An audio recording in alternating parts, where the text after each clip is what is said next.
Hello friends.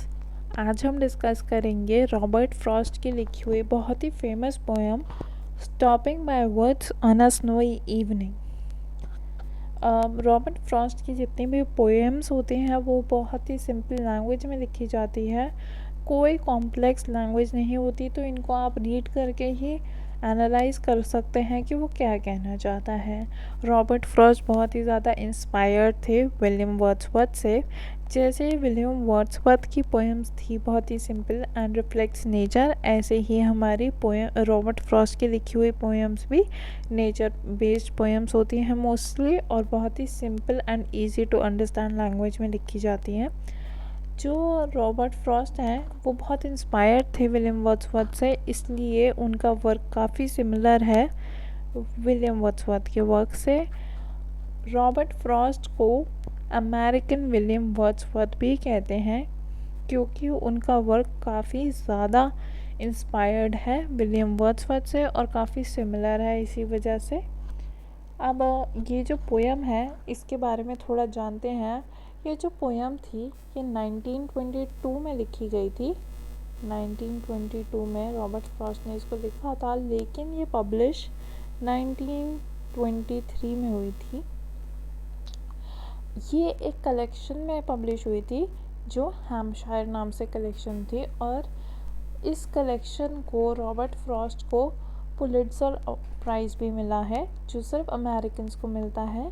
Robert Frost को ये 4 बारी मिला है पुलिट्ज़र प्राइज़। एंड जो रॉबर्ट फ्रॉस्ट है बहुत ही फेमस पोइट, अमेरिकन पोइट हैं। ये एक ट्रैवलर के पर्सपेक्टिव से बताई गई है, जो कि रुकता है एक स्नोई इवनिंग में एक फॉरेस्ट में, और उसका व्यू दिखाया हुआ है उस फॉरेस्ट का और उस इवनिंग का। हम टाइटल से ही पता लगा सकते हैं, stopping by woods in a snowy evening, मतलब कि रुकना। वुड्स होते हैं फॉरेस्ट, एक स्नोई इवनिंग में, तो उससे हमें पता चलता है कि एक ट्रैवलर है जो रुकता है इन फॉरेस्ट में जब बर्फ़बारी हो रही होती है एक शाम में।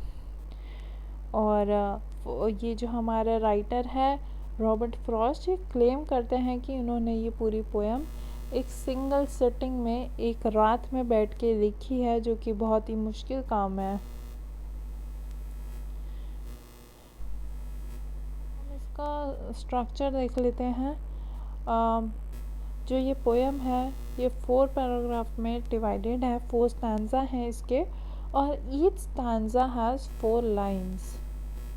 सो ये क्वाड्राइन है। जब 4 लाइन्स का होता है तो इसे क्वाड्राइन बोलते हैं। ये आम्बिक मीटर फॉलो किया हुआ है।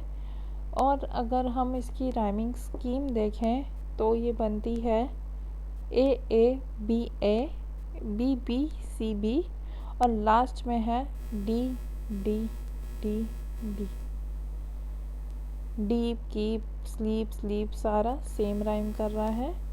सो लास्ट वाले पैराग्राफ में डी डी डी डी आएगा, और ये है A B, no sorry, A no दो, so it's also A B A. Okay, now be queer near here. Okay, so B C B, ऐसे ही यहाँ पे shake lake C, mistake C, shake mistake lake, and ये हो गया D C. सो हमारी ये हो गई राइम स्कीम।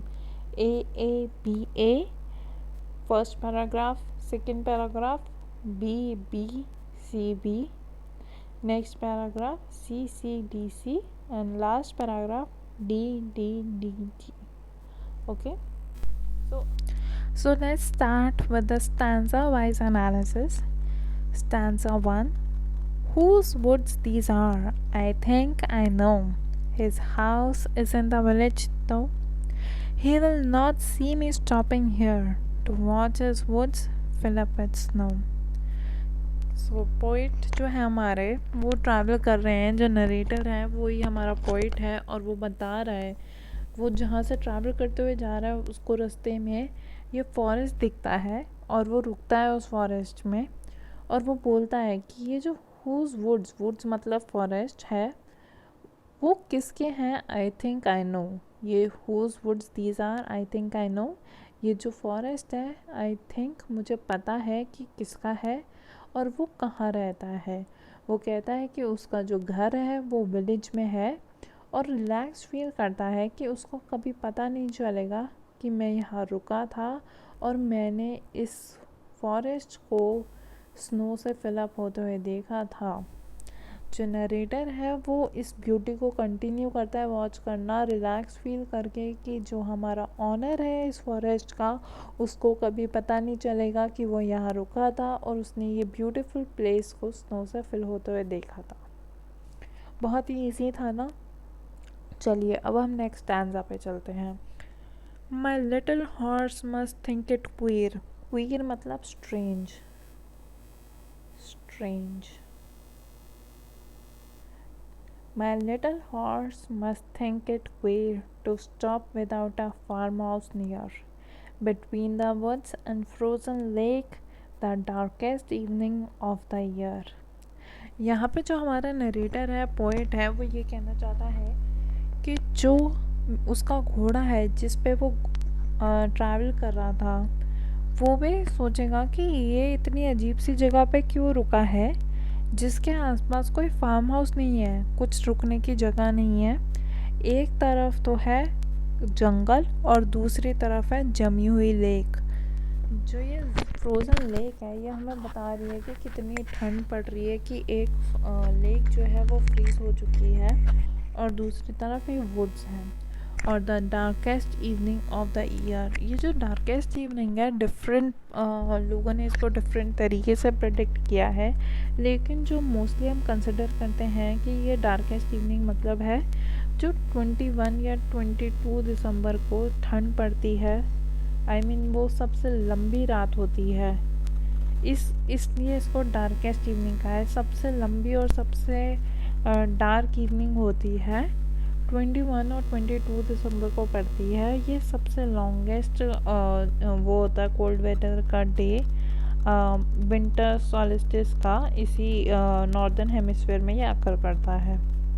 तो आई होप आप समझ गए होंगे कि यहाँ घोड़ा भी स्ट्रेंज फील कर रहा है कि मैं यहाँ क्यों रुका हूँ, ना ही कोई फार्म हाउस है ना ही कुछ है और ये बीच में रुक गया हूँ मैं जंगलों और फ्रोजन लेक में, वो भी कौन से दिन, darkest evening of the year पे ईयर है उस दिन। So now we come to stanza 3। He gives his harness bells a shake to ask if there is some mistake. The only other sounds the sweep of easy wind and downy flake. यहाँ पे हमारा poet कहता है ही यहाँ पे use हुआ है घोड़े के लिए, उसका पेट घोड़ा है तो हम ही यूज़ करते हैं जब हम पेट्स के लिए यूज़ करते हैं। वैसे अगर आप एनिमल्स के लिए यूज़ करते हैं हम इट, लेकिन जब वो पेट होता है तो हम ही शी यूज़ करते हैं। तो यहाँ पे जो है ही यूज़ हुआ है उसके घोड़े के लिए harness bells, he gives his harness bells a shake. Harness होता है घोड़े को एक बेल्ट से बांधा, वो मतलब घोड़े की बेल्ट होती है एक, आपने काफ़ी मूवीज़ में देखा होगा जब हम घोड़े को तेज़ भगाना होता है ऐसे वो हार्नेस को यूज़ करते हैं, हार्नेस को ऐसे मारते हैं, वो जो उसको चारों तरफ से लपेटा हुआ होता है हार्नेस से। और ये जो घोड़ा है उसके हार्नेस पे बेल्स है और वो घोड़ा अटेंशन सीख करने के लिए उन बेल्स को शेक करता है और पूछना चाहता है कि कुछ मिस्टेक हुई है क्या, हम यहाँ क्यों रुके हैं। और यहाँ पॉइंट फिर नेचर को रिफ्लेक्ट कर रहा है, वो बता रहा है कि जो ओनली साउंड्स थी ना इस बेल के अलावा वो थी इजी विंड, मतलब विंड की आवाज़ें थी और डाउनी फ्लेक और जो स्नो फ्लेक्स गिर रही हैं उनकी साउंड थी।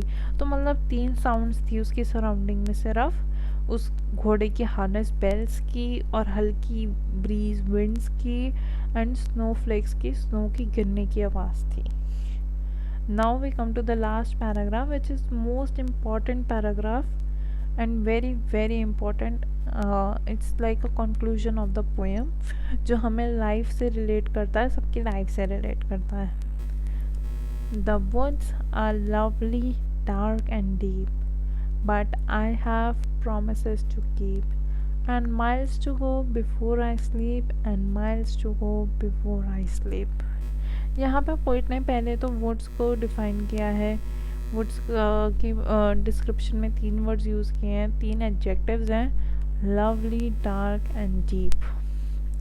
फिर वो बताता है कि ये इतना सुंदर है, वो इस सीन को इतना एंजॉय कर रहा है, उसको वो छोड़ के नहीं जाना चाहता, बट उसके पास रिस्पॉन्सिबिलिटीज़ हैं लाइफ में, उसके पास प्रोमिसेस हैं जो उसको निभाने हैं और उसको आगे पहुंच जाना है सोने से पहले.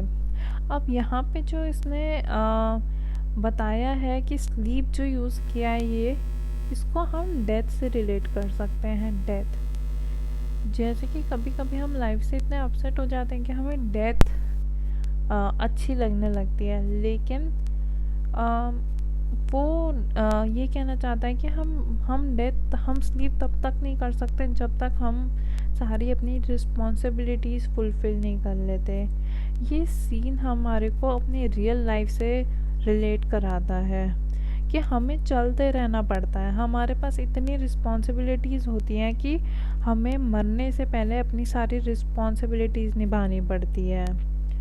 इन real life we have many things to look at many things to do and look at those things in a short life span. So हमें चलते रहना पड़ता है. बट ये डिफरेंट क्रिटिक्स इसे डिफरेंट वे में सजेस्ट करते हैं कि मे बी जो पोइट है वो बहुत थक चुका होता है और वो सोना चाहता है, लेकिन सोने से पहले उसको प्रोमिसेस पूरे करने हैं और माइल्स बिफोर आई स्लीप उसको वो माइल्स पूरे करने हैं, अपनी जर्नी पूरी करनी है सोने से पहले.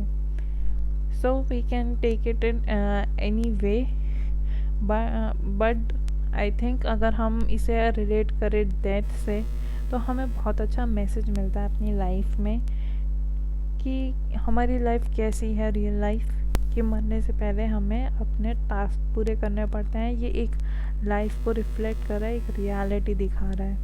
And I love these lines, but I have promises to keep and miles to go before I sleep and miles to go before I sleep.